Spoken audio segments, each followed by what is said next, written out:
saya pertama Pak, karena masyarakat kita sendiri walaupun dia punya kendaraan yang harga 500 juta itu cara yang murah Pak, itu salah satu antrian. Mungkin teman-teman DPR sendiri sudah tahu lah, OPD pun sudah tahu. Bahkan penegasan kami untuk kendaraan dinas sendiri Pak, harusnya mereka pakai Pertamax, tetapi fakta di lapangan itu pakai Pertalite. Seperti yang sudah saya sampaikan di awal tadi, bahwasanya kami dari Pertamina sudah mengeluarkan surat Pak, seperti yang disampaikan oleh Bu April tadi, yang intinya bahwasanya SPBU dilarang untuk menjual jerigen, baik itu untuk produk solar GPT maupun Pertalite GBKP, kecuali dengan surat rekomendasi yang dikeluarkan oleh dinas terkait. Nah, surat itu sudah kami keluarkan pada tanggal 7 April 2002, nomor 314 garis miring PNDR garis miring 30.000 garis miring 2022 strip S3, yang dimana di dalam surat ini kami mengacu kepada undang-undang yang seperti disampaikan Pak Kepala Dinas tadi, Undang-Undang nomor 22 tahun 2001, terus kemudian terkait dengan Perpres 191 tahun 2014. Nah, di mana Perpres ini sebenarnya kami juga masih menunggu juga sebagai landasan kami nanti ketika di lapangan. Terus ketika kita bertanya kepada mereka kenapa mereka melakukan itu, dari SPBU kami itu mungkin kami sekarang melakukan penegasan kepada mobil yang pulang balik, karena kami kan di sana ada 3 shift. Jadi setiap kami melihat mereka pulang balik mengantri, kami berikan teguran kalau mereka suruh stop dulu. Tapi mereka juga masuk lagi di stiker lain lagi.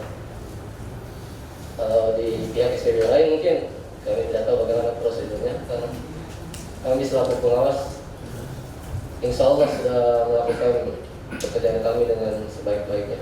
Kalau Mas tadi berbicara masalah izin ya Mas ya, saya ingin sharing saja.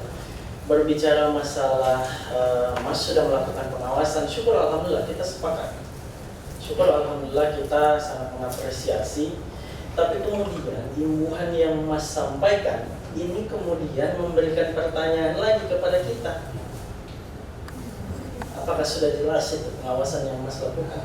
Soalnya dari apa yang Mas sampaikan ini menyetujui untuk pedagang eceran itu ada di sekitar Mas. Paham tidak Mas? Saya pikir pasti Mas paham lah. Sekiranya terjadi SPBU ini kan sangat safety ya, pasti sudah melakukan perencanaan master plan. Ketika terjadi kebakaran harus kemana. Pedagang eceran ini tidak ada master plan-nya Mas. Kalau misalnya di samping Mas itu kebakaran, SPBU Mas loh yang habis.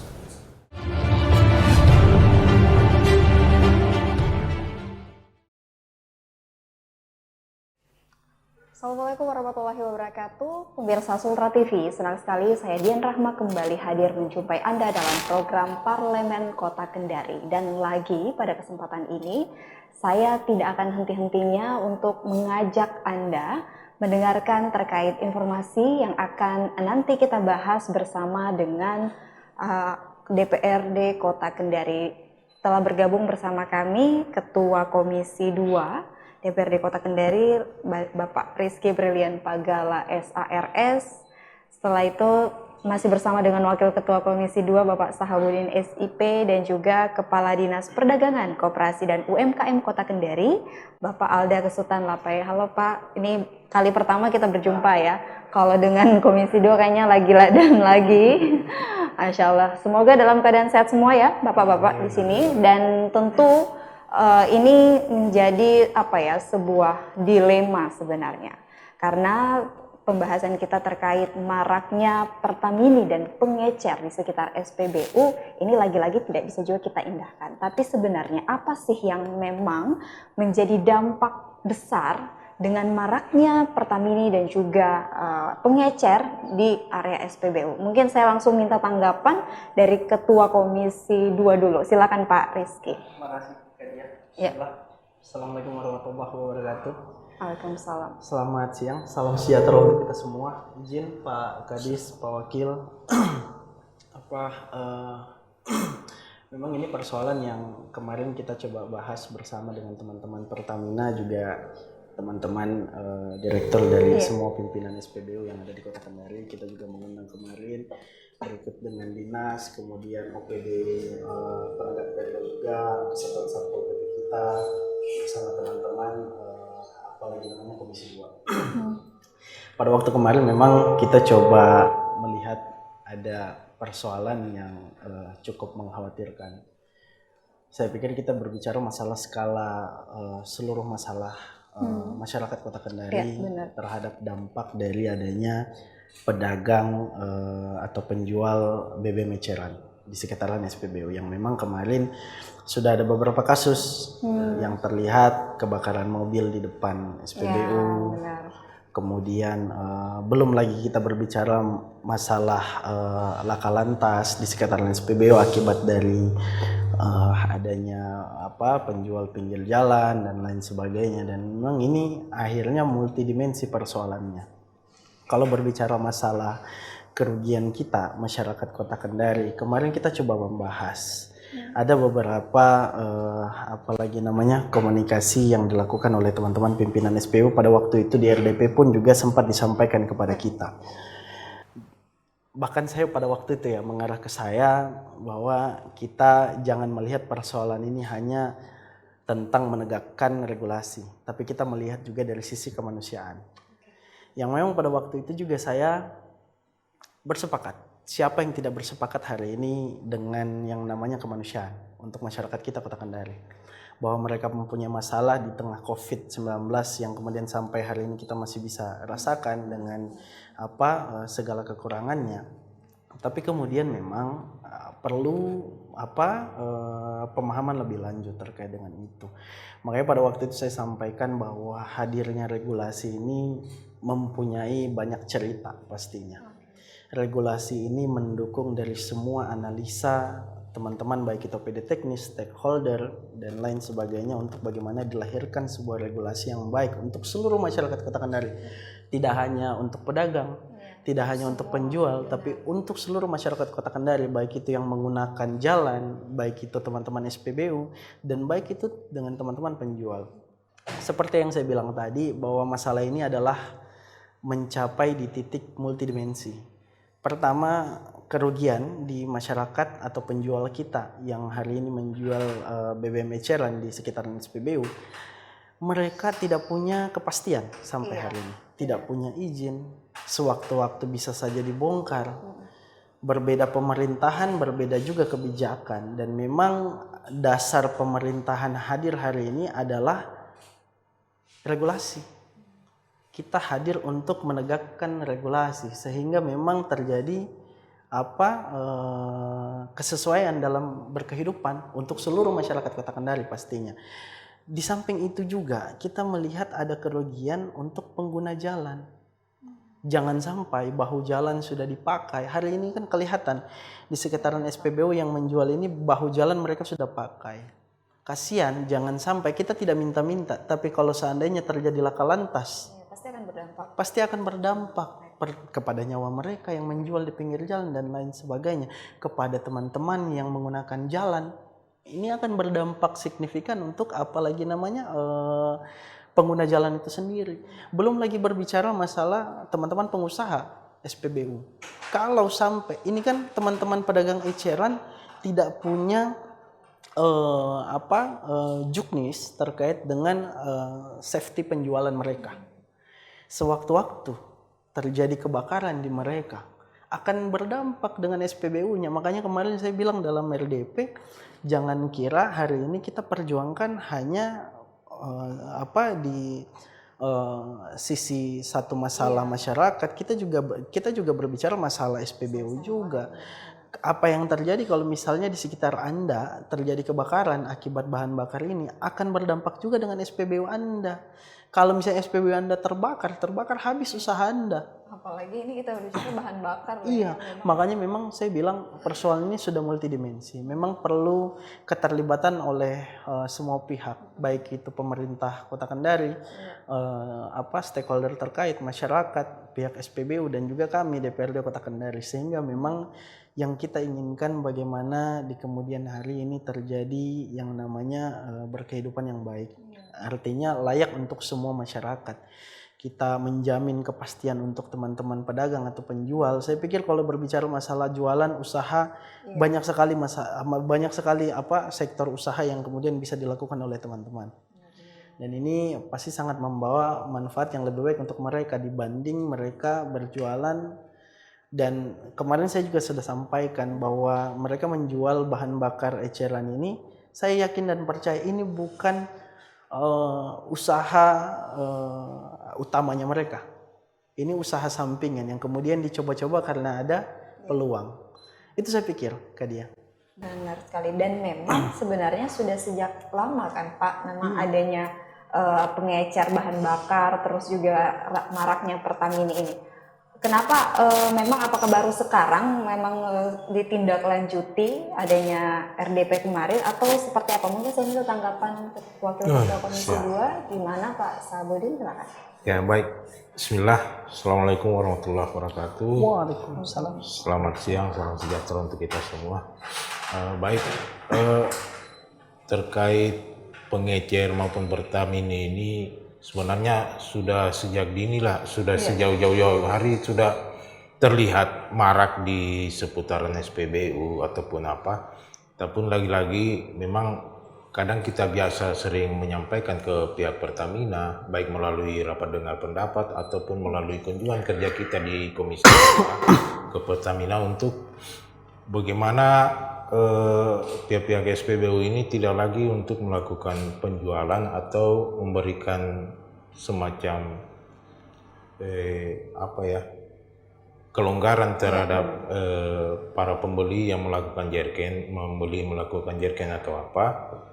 Harapan kita agar supaya SPBU ini lebih taat pada regulasi yang sudah dikeluarkan oleh Pertamina. Tapi lagi-lagi kita berpikir bahwa ini tidak bisa tidak bisa juga dikontrol atau bagaimana. Lagi-lagi ada saja kegiatan-kegiatan yang memang di luar regulasi yang sudah diterapkan oleh pemerintah, dalam hal ini Pertamina.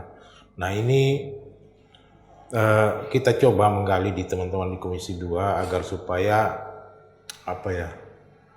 terkait Pertamina maupun pengecer yang di seputaran SPBU ini bisa lebih diperhatikan. Dalam hari ini mungkin dikurangi, kalaupun belum bisa dihilangkan secara bagus, tapi dikurangilah dia punya kapasitas atau para penjual ini. Dalam hal ini mungkin kita coba, kan ini juga kalau kita berbicara regulasi sudah tidak ada lagi bicara masalah sisi kemanusiaan yang harus kita ambil, karena jelas dalam regulasi maupun aturan baik di peraturan daerah kita, mungkin nanti Pak Ketua Komisi menyampaikan sebentar, itu jelas tidak ada itu pengecer di seputaran SPBU. Nanti Pak Ketua Komisi sampaikan sebentar terkait itu. Nah, tinggal bagaimana kehadiran kita baik itu dari DPRD maupun teman-teman mitra UPD yang punya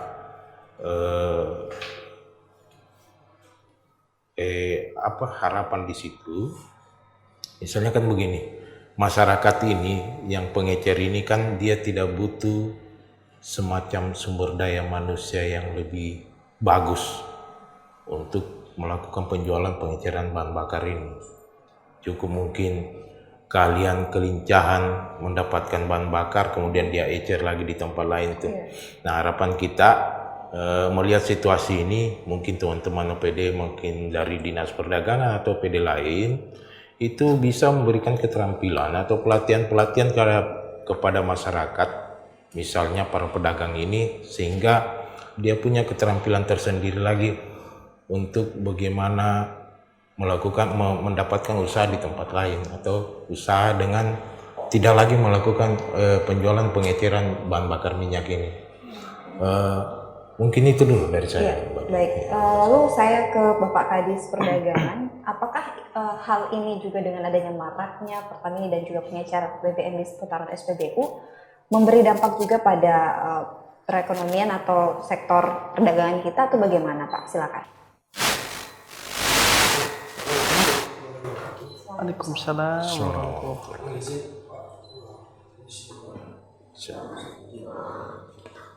Kalau kita melihat dari kondisi yang ada, memang pengaruh sih tidak, karena perekonomian itu bisa berjalan dengan sendirinya tanpa ada aturan-aturan yang mengikat tentang penjualan BBM yang tidak berizin. Itu perekonomian bisa berjalan dengan biasa saja. Yang dampaknya di sini adalah usaha UMKM. Kita tahu bahwa Dinas Perdagangan itu menangani masalah usaha UMKM. Di sini sudah jelas regulasinya bahwa UMKM itu yang dikelola atau yang didata oleh Dinas Perdagangan itu yang berizin. Yang berizin dan yang legal. Nah, kalau ada penjualan atau berupa apa saja yang tidak berizin, itu berarti ilegal. Nah, penjualan seperti BBM, kita tidak bisa bilang liar ya. BBM yang tidak punya aturan tempat dan mungkin ada aturan izin, itu kita anggap bahwa UMKM yang tidak berizin.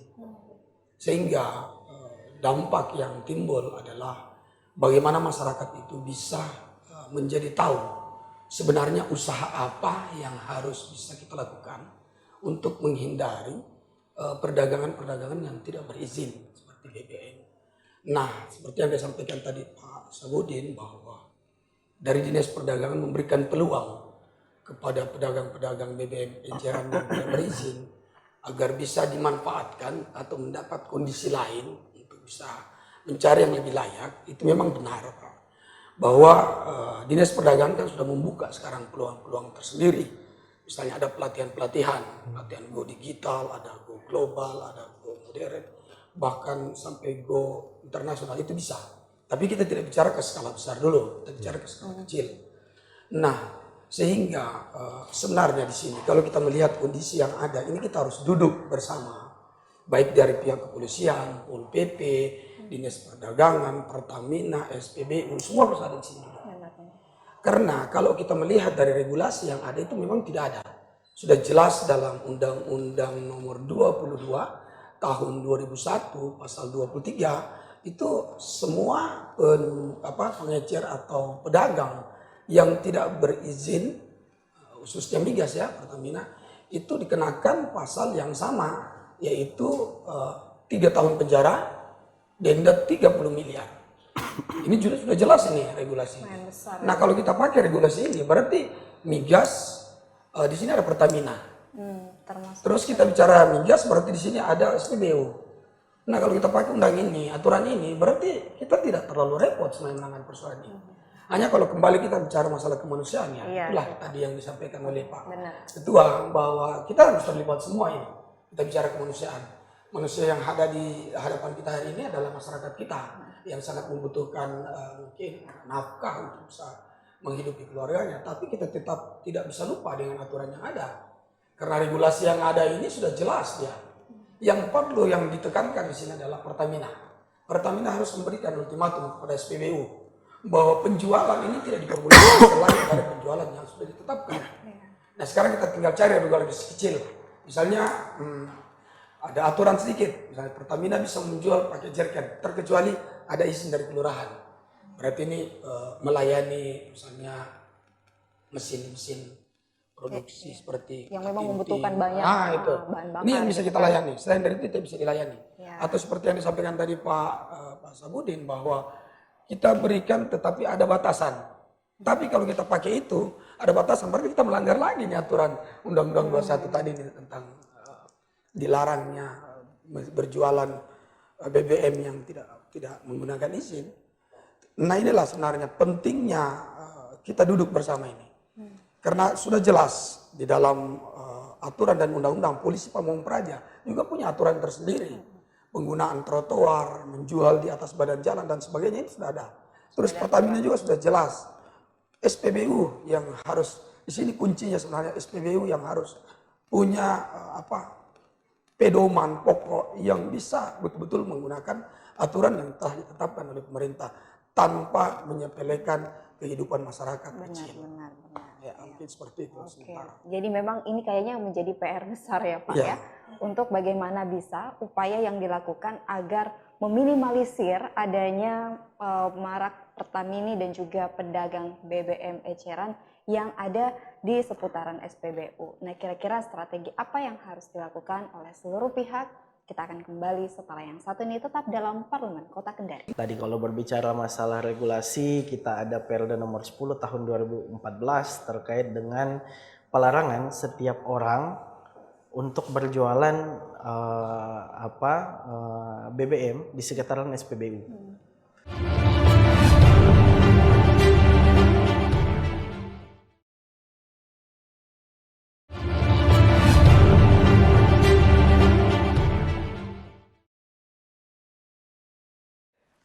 Terima kasih pemirsa, kita kembali lagi dalam Parlemen Kota Kendari. Nah, sebelum kita menanyakan terkait strategi apa yang harus dilakukan oleh seluruh pihak sebenarnya, bukan cuma satu atau dua pihak saja. Lantas ini yang mungkin harus diperjelas kembali ya Pak, bahwa kalau tadi sembari kita membahas dilarangnya itu marknya Pertamini dan pengecer BBM di seputaran SPBU. Nah, apa kabarnya yang memang pedagang-pedagang yang jauh dari SPBU tapi mereka juga melakukan kegiatan atau aktivitas memperdagangkan BBM eceran. Kira-kira ini bagaimana? Mungkin nanti bisa dijelaskan kembali Pak Kadis, gimana sih sebenarnya kalau kita berpaut pada regulasi sebenarnya ya, ini gimana seharusnya? Baik, saya lanjut ya Bu. Tadi saya sudah jelaskan Bu bahwa aturan yang berlaku undang-undang ini kekuatan hukum ini. Kita berbicara kekuatan hukum. Hukum di atasnya itu adalah undang-undang. Nah, undang-undang ini sudah tidak bisa ada lagi yang undang-undang. Sehingga apa sebabnya undang-undang ini dari tahun 2001 tidak pernah ada perubahan atau ada amandemen, karena undang-undang ini memang dipergunakan untuk seluruh Indonesia. Sehingga saya sampaikan di sini Bu bahwa sebenarnya ini harus kita dudukkan ini.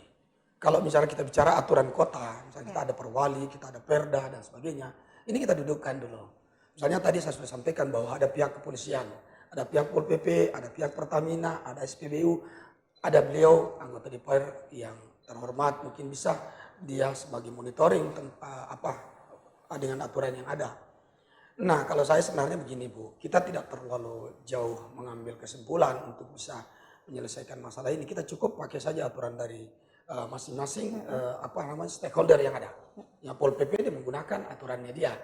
Terus Pertamina juga dia harus gunakan dengan dia punya aturan. Nah, kami dari perdagangan sini kan cuma sifatnya pertama ini adalah melihat bagaimana kondisi keadaan, karena kita berbicara pengecer itu berarti kita bicara UMKM. Nah, saya di sini hadir sebagai UMKM.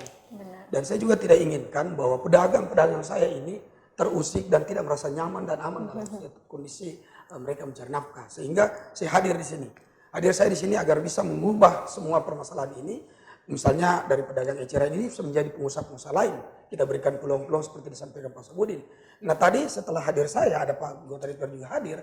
Berarti kita dudukkan semua persoalan ini. Kita tetapkan semua aturan ini. Setelah itu kita jatuhkan palu bahwa sebenarnya kita punya aturan yang bisa sedikit kita bermain di dalamnya. Nah, dari pihak kita libatkan juga ini pihak kelurahan atau kecamatan. Melihat kondisi wilayah mereka. Kira-kira pedagang yang menggunakan jerken ini, dia gunakan untuk apa dia? Ya ini, siapa tahu juga dia membeli jerken, dia gunakan ke tempat-tempat lain. Misalnya isi mesin Johnson atau mungkin mesin giling apa dan sebagainya. Kan tidak mungkin gilingnya mau dibawa ke Pertamina. Sehingga ini saya sampaikan tadi, kita dudukan juga, kelurahan juga memberikan izin dia. Izin bahwa sekian atas nama ini dan sebagainya, benar-benar adalah pengusaha atau pemilik usaha ini diberikan izin untuk dilayani secara jerken. Nah itu. Yang terakhir saya sampaikan bahwa ketika semua ini sudah didudukkan dengan aturan yang ada, kita melihat kondisi yang terjadi sekarang, yang disampaikan Pak Ketua tadi, mungkin ada kejadian-kejadian yang laka lantasnya di situ, terus ada kejadian misalnya tidak nyamannya atau mungkin kebakaran. Nah, kalau sudah semua duduk ini Bu, saya pikir tidak ada yang salah. yang salah di sini adalah kita tidak menjalankan aturan, seperti itu saja. Mungkin demikian sementara, Bu. Siap. Jadi memang penting ini harus dipahami oleh kita semua sebenarnya, betul, Pak, bukan betul. termasuk masyarakat. Iya. Nah, saya kembali ke Pak Ketua Komisi 2. Lantas bagaimana setelah adanya RDP, tentu kan sudah mulai ini diterbitkan regulasi serta mungkin ya strategi-strategi yang akan dilakukan untuk meminimalisir adanya kejadian ini. Jadi gimana? Apa yang sudah strategi apa yang akan dilakukan, Pak? Bicara strategi memang ini kembali kepada persoalan. Bahwa persoalan hari ini saya sudah tadi sampaikan bahwa ini lebih mainstream.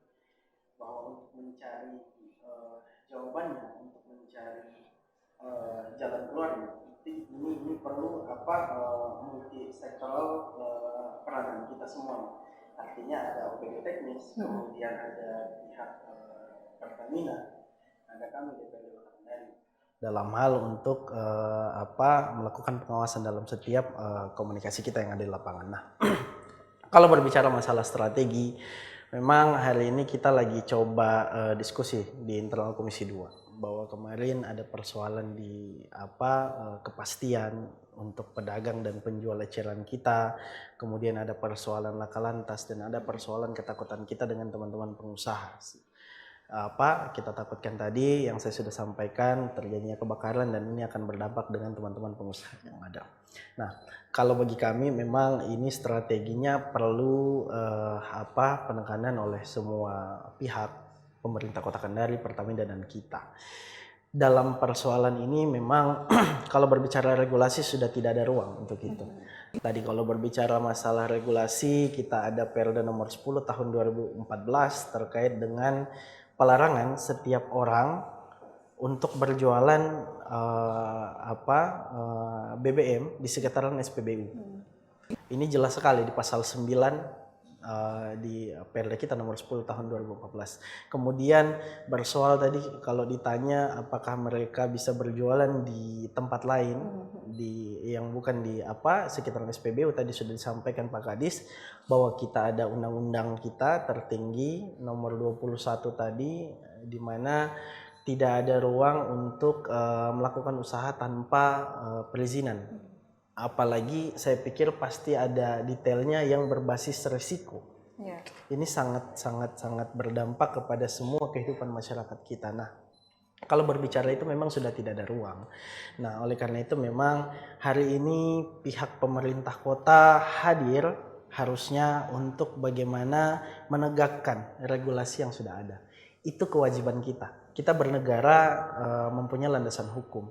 Bahwa hari ini ada pemerintah kota ini untuk bagaimana mengawasi dan mengawal semua kehidupan masyarakat yang ada. Inilah tugas kita.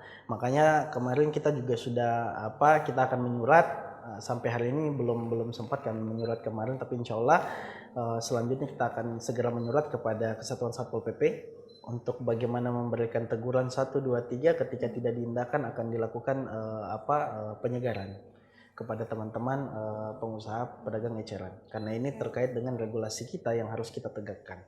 Kemudian berjalan dengan itu memang kita juga akan meminta dan terus berkoordinasi dengan teman-teman perdagangan untuk bagaimana menemukan solusi terkait dengan keberlanjutan teman-teman pedagang eceran yang semisalnya ini adalah mata pencaharian utama untuk itu mereka. Ya yang diharapkan. Itu kita akan coba komunikasikan dan diskusikan. Karena kalau semisalnya Mbak ya, ini pedagang eceran memang ini penghasilan utama mereka.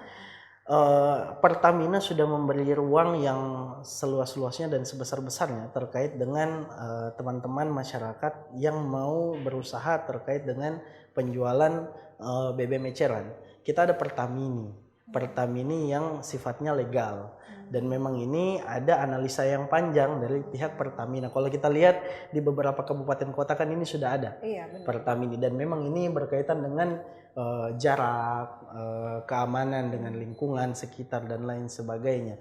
Nah ini yang harus dipenuhi oleh masyarakat. Kalau semisalnya ini memang masih mau untuk berjualan, tapi memang ini perlu koordinasi dan lanjutan komunikasi dengan teman-teman stakeholder terkait juga berikut dengan perdagangan. Kalau semisalnya teman-teman hari ini cuma mencoba-coba karena melihat peluang bisnis di sana, inilah hadirnya juga teman-teman perdagangan. Makanya kita akan juga support dalam proses penganggaran nantinya untuk bagaimana bisa kita membersamai teman-teman masyarakat yang kemudian hari ini tidak mempunyai kepastian usaha untuk bagaimana kita lekatkan dengan peluang-peluang bisnis atau usaha UMKM yang ada. Sehingga memang ini kita terjalin posisi edukasi kita sebagai pemerintah Kota Kendari kepada masyarakat, sehingga nanti ke depannya masyarakat bisa berusaha dengan kepastian yang baik, tidak ada lagi gangguan-gangguan seperti ini. Posisi seperti ini yang kita akan coba ramu nanti, yang pastinya memang ini perlu kerjasama semua pihak. Bahwa tadi sudah disampaikan, Pertamina memang harus tegas nantinya, bahwa ketika pemerintahan daerah, pemerintah Kota Kendari dan DPRD Kota Kendari sudah berupaya semaksimal mungkin untuk menghadirkan lapangan kerja baru, untuk menegakkan regulasi kita, tapi kemudian Pertamina tidak melakukan tugasnya dalam hal mengedarkan bahan bakar minyak. Ini juga menjadi catatan besar, makanya nanti kita juga akan menyurat kepada Pertamina untuk menegakkan surat edaran mereka di SPBU, sehingga nanti kalau ada penyaluran dan memang indikasinya kuat, juga kita mempunyai bukti, kita akan melakukan tindakan sampai di pemerintah pusat. Karena kan memang sebenarnya Pertamina ini punya wewenang besar. Ketika dilakukan pelanggaran dari teman-teman SPBU, ini akan mereka mampu dan mereka bisa untuk membatasi kuota atau mengeluarkan punishment, tidak memberikan kuota lagi kepada SPBU. Mereka mampu melakukan, tapi sampai hari ini belum melakukan itu. Makanya memang perlu penekanan dari semua pihak. Kami juga DPRD Kota Kendari. Kira-kira seperti itu kan. Oke. Lalu kalau dari Wakil Ketua Komisi, selain memang dampak yang ada sebenarnya, dan memang kita tahu sih resikonya dengan adanya banyak sekali pedagang ECR BBM yang ada di seputaran SPBU. Ini juga kita lihat salah satu kondisi di mana kan antrian SPBU yang begitu panjang ya. Nah, apakah juga ini memang memberi dampak sebenarnya, Pak? Ini gimana kira-kira? Iya, baik Mbak Dia. Ini memang akan berdampak sekali. Terutama misalnya begini, kita ambil contoh. Di seputaran SPBU masih banyak itu misalnya solar diesel apa semua. Tapi ketika misalnya kita ambil contoh di SPBU Ponggolakas ini untuk pengisian bahan bakar untuk pelayanan mobil sampah yang ada di Kota Kendari. Nah, kadang biasa di pagi hari itu seharusnya pelayanan untuk pengangkutan sampah di masyarakat itu akan terhambat karena persoalan BBM jenis solar atau diesel apa semua itu yang pihak SPBU kosong. Sementara di seputarannya kan masih banyak di pengecer-pengecer. Nah inilah sebuah kondisi yang sangat ironi terlihat bahwa harapan masyarakat untuk mendapatkan pelayanan dari pihak SPBU, baik itu untuk kendaraan umum maupun kendaraan-kendaraan dinas apa semua, tidak secara maksimal bisa diberikan oleh SPBU. Sementara kondisi di seputaran SPBU itu masyarakat banyak melakukan penjualan jenis pertalite atau apa sejenisnya terkait bahan bakar ini. Nah inilah kondisi ironi yang kita lihat bahwa memang butuh sebuah kerjasama yang baik dari Pertaminanya, SPBU-nya maupun dari aparat pemerintah daerah. Dalam hal ini mungkin Satpol PP atau untuk betul-betul bisa menegakkan regulasi ini. Kalau SPBU melakukan pelanggaran, apa tindakan yang dilakukan? Nah ini kan kadang biasa kita tutup mata sebelah saja ini. Bahwa kondisi sudah terjadi pelanggaran dilakukan, tapi kita tidak bisa berbuat apa-apa. Nah inilah yang coba kita melalui kegiatan kemarin kita mengundang semua teman-teman SPBU termasuk Pertamina agar supaya ada semacam komitmen yang dibangun bersama dari kami, dari pihak SPBU maupun dari Pertamina, betul-betul penegakan terkait persoalan regulasi ini bisa dilaksanakan. Tapi setelah adanya RDP kemarin kan dari pihak SPBU, Pertamina juga ada ya Pak. Pada saat itu komitmen yang dipegang akhirnya apa setelah hasil RDP itu? Mungkin Pak Ketua Komisi boleh Pak bisa Ketua, sampaikan. silakan Pak. Ya, memang kemarin kita sudah dapatkan komitmen yang pasti dari teman-teman Pertamina. Tadi yang saya sudah ceritakan, mereka mampu untuk memberikan punishment kepada teman-teman SPBU sekiranya ada terjadi dan mempunyai bukti bahwa mereka melakukan penjualan kepada teman-teman pedagang eceran, apalagi yang bersifat subsidi. Ini mereka bisa memberikan punishment untuk tidak memberikan kuota lagi. Tapi kenapa saya bilang ini multidimensi, Mbak? Memang ini perlu penekanan dari semua pihak lagi dan perlu pengawasan dari semua pihak lagi. Karena seperti yang disampaikan tadi, ini sudah masalah yang bertahun-tahun lamanya. Iya, sudah lama ya, bukan masalah yang baru. Saya sih berpikir kalau Pertamina dari tahun-tahun yang lalu mau menyelesaikan persoalan ini pasti sudah selesai. Karena tangan utamanya ini adalah Pertamina sebenarnya. Mereka bisa langsung memberikan punishment ketika ada terjadi pelanggaran terkait dengan penyaluran. Tapi sampai hari ini juga tidak selesai kan. Bahkan semakin marak. Artinya memang ya saya bisa bilang ada indikasi ada kerjasama. Artinya kita harus sampaikan seperti itu. Ada indikasi kerjasama. Dari indikasi itu muncullah persoalan marak. Nah hari ini tugas kami pemerintahan daerah, pemerintah Kota Kendari dan kami DPRD Kota Kendari untuk melakukan pengawasan, investigasi lebih awal terkait dengan persoalan ini. Sekiranya masih bisa dikomunikasikan, makanya kemarin sudah dikomunikasikan bahwa Pertamina sudah menyampaikan bahwa mereka akan memberikan punishment yang ketat. Tapi saya bilang kita perlu sikap tegas, makanya nanti DPRD Kota Kendari akan mengeluarkan surat rekomendasi dan mengirimkan kepada teman-teman OPD Teknis untuk melakukan tupoksi mereka masing-masing. Oke, seperti itu. Dan sebenarnya berarti harusnya dari pihak SPBU ada ya pada hari ini. Iya, Itu yang Oke, kayaknya yang punya gawean lebih banyak nih. Iya. Tapi sudahlah, lagi-lagi bahwa kita sebagai warga negara yang baik ya, harus taat pada aturan ya Pak ya. Setiap aktivitas, segala apapun yang kita lakukan semua sudah tertuang dalam undang-undang. Jadi marilah untuk bijak dalam menyikapi segala permasalahan yang ada. Setelah yang satu ini kita masih akan kembali tetap dalam Parlemen Kota Kendari. Jadi masih ada tingkat atau mungkin kesadaran masyarakat yang menganggap NIB ini adalah satu pajak. Pajak yang akan ketika mereka berurusan berarti dia akan dikenakan atau mungkin terdaftar sebagai pajak tetap. Padahal enggak, NIB ini hanya untuk memperbaiki.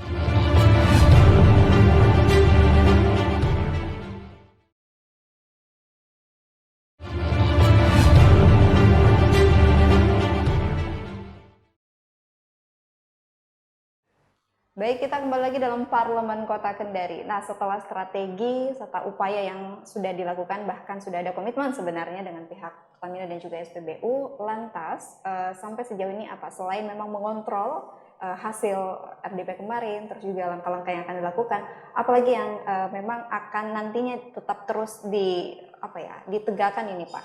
Silakan mungkin Pak Ketua. Dalam situasi umum ya.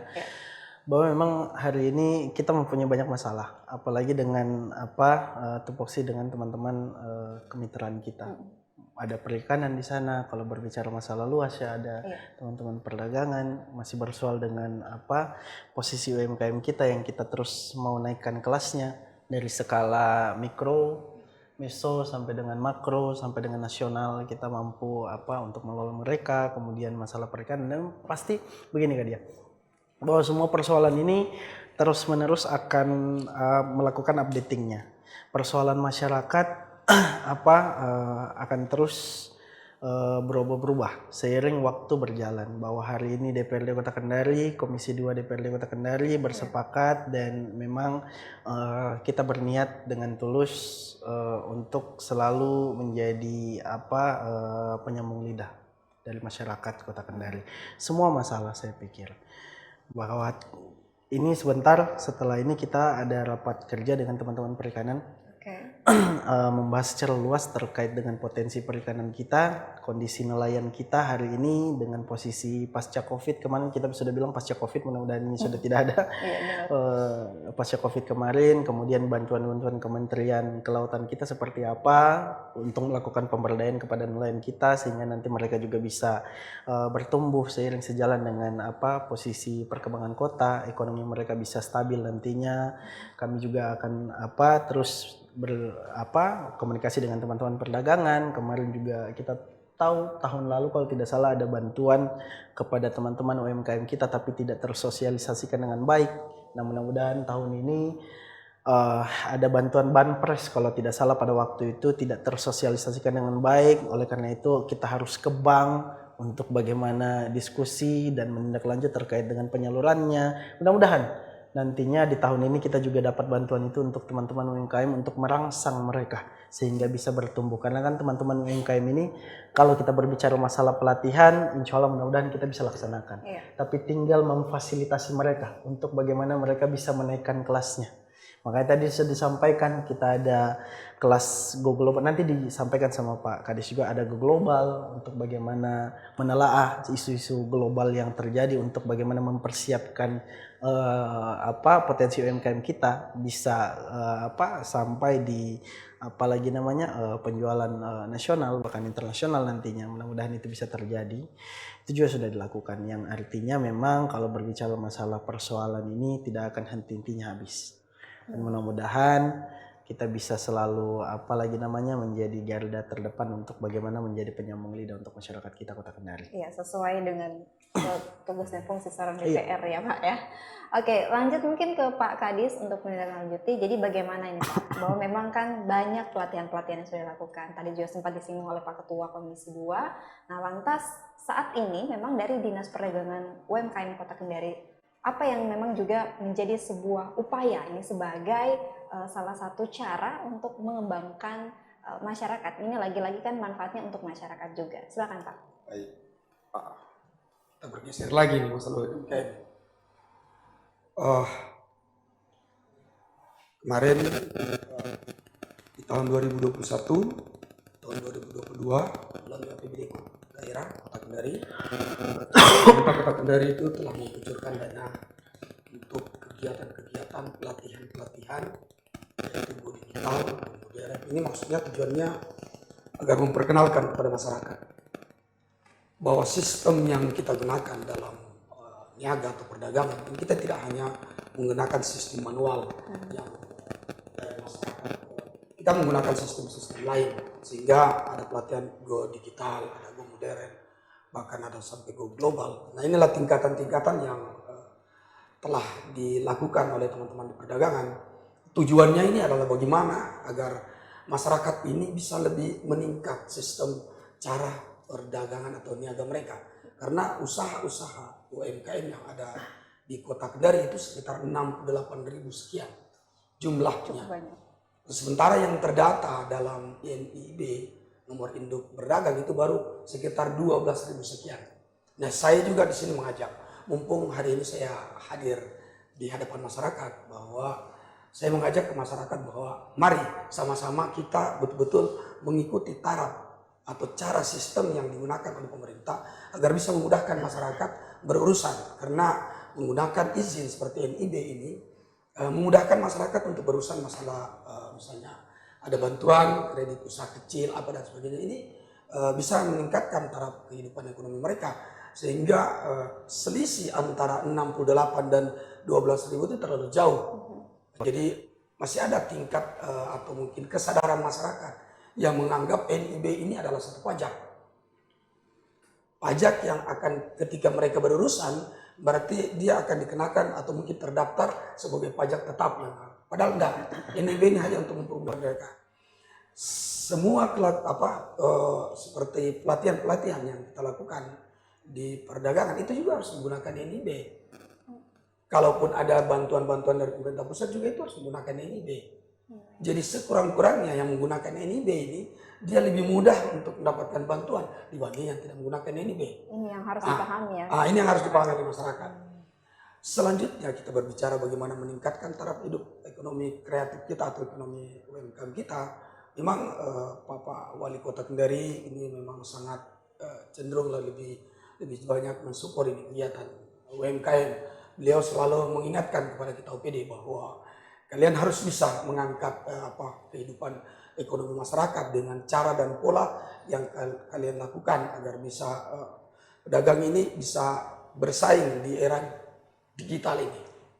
Karena kalau kita hanya menggunakan sistem atau cara penjualan pasaran itu kita tidak bisa bersaing. kita harus menggunakan sistem digital, sehingga Bapak Wali Kota itu mengucurkan dana melalui APBD untuk ikut kegiatan-kegiatan yang telah kita lakukan. Kita juga ada bantuan-bantuan lain seperti di dinas koperasi, bidang koperasi juga ada pelatihan. Kita ada 3-4 kali pelatihan dalam setiap kegiatan. Jadi semua UMKM ini, apakah dia skala mikro atau kecil dan sebagainya, kita sudah memberikan fasilitas ini. Kita membuka peluang agar UMKM kita ini bisa tahu dia sebenarnya bahwa peluang usaha yang ada di Kota Kendari cukup besar untuk mereka. Tinggal bagaimana mereka bisa menangkap semua peluang-peluang ini. Nah, di sini fungsinya Dinas Perdagangan adalah bagaimana memberikan sosialisasi kepada pedagang, memberikan kita juga harus ada koordinasi dengan bidang-bidang lain atau stakeholder lain. Ada PTSP di sini. Hadir PTSP di sini beberapa izin NIB. Dan mereka juga harus koordinasi dengan kita di perdagangan. Nah, nanti kami yang sampaikan ke PTSP bahwa sekian jumlah UMKM ini. Coba kalian ramu data ini dan kalian coba sampaikan ke kelurahan bahwa alamat lengkap. Kita by name by address lengkap kita. Secara tidak langsung ini kita lihat bahwa sebenarnya banyak peluang sebenarnya untuk masyarakat ya dibanding yang tadi mungkin mata pencahariannya sebagai pengecer bahan bakar minyak ya Pak. Bahkan tadi sudah dijelaskan sama Pak Kadis. Jadi tinggal kayaknya ini masyarakat memang harus pintar-pintar membaca peluang. Itu.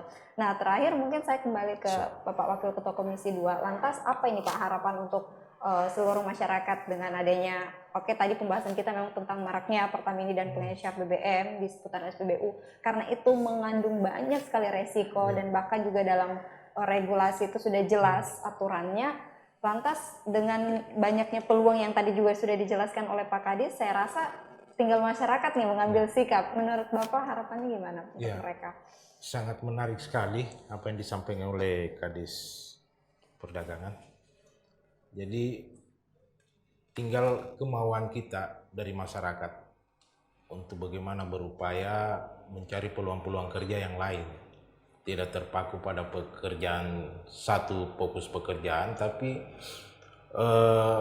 mencari peluang-peluang kerja yang bisa meningkatkan taraf hidup kita. Itu yang pokok utama. Yang pertama, kemudian juga ini kan tidak hampir semua rata, minta maaf ini kepada teman-teman masyarakat, tidak semua rata kita punya pola pemahaman atau apa. Nah, harapan juga kita dari teman-teman OPD menjemput teman-teman masyarakat yang punya keinginan, kemauan untuk berusaha lebih mapan meningkatkan taraf hidupnya, kita jemputlah. Harapan kita yang belum punya, misalnya disampaikan tadi belum punya NIB, bisa kita siapkan bagaimana fasilitasi mereka masyarakat agar supaya, karena tingkat pemahaman kita untuk mengurus itu kan akan berbeda-beda. Nah, harapan kita seperti itu. Peluang-peluang kerja yang disiapkan oleh pemerintah kota itu sudah banyak sekali. Tinggal kemauan kita, keinginan kita untuk bisa menjemput bola itu, kemudian kita bisa mengapresiasi masyarakat, bisa mendapatkan tempat bagaimana dia mencari nafkah, mencari hidup di Kota Kendari ini lebih layak. Seperti itu. Saya kira begitu. Terima kasih Pak. Jadi memang niat dan kemauan ini adalah dua hal penting yang harus dimiliki oleh masyarakat Kota Kendari. Lagi-lagi untuk meningkatkan taraf dan hidup yang jauh lebih layak, saya yakin bahwa semua orang pasti punya kompeten yang dimiliki oleh dirinya masing-masing. Tinggal bagaimana saja mau mengarahkan nih kemampuannya ke arah yang positif kah atau yang negatif. Nah, di sini kita sebagai masyarakat ya marilah sama-sama bijak, dan saya yakin ketika masyarakat sudah sadar ini juga akan membantu kemajuan daerah Kota Kendari. Baik, karena tidak terasa waktu kita sudah di penghujung acara, tandanya Dian harus pamit dari hadapan Anda. Namun sebelumnya saya ingin kembali mengucapkan terima kasih kepada Bapak Rizky Brilian Pagala SARS selaku Ketua Komisi 2 DPRD Kota Kendari, juga Bapak Sahabudin SIP selaku Wakil Ketua Komisi 2 DPRD Kota Kendari, dan juga Bapak Alda Kesutan Lapae selaku Kepala Dinas Perdagangan, Koperasi dan UMKM Kota Kendari. Terima kasih juga untuk pemirsa di rumah, dan tidak lupa saya kembali mengajak Anda untuk terus menyaksikan program Parlemen Kota Kendari. Akhir kata saya beserta kru yang bertugas pamit undur diri. Wassalamualaikum dan sampai jumpa.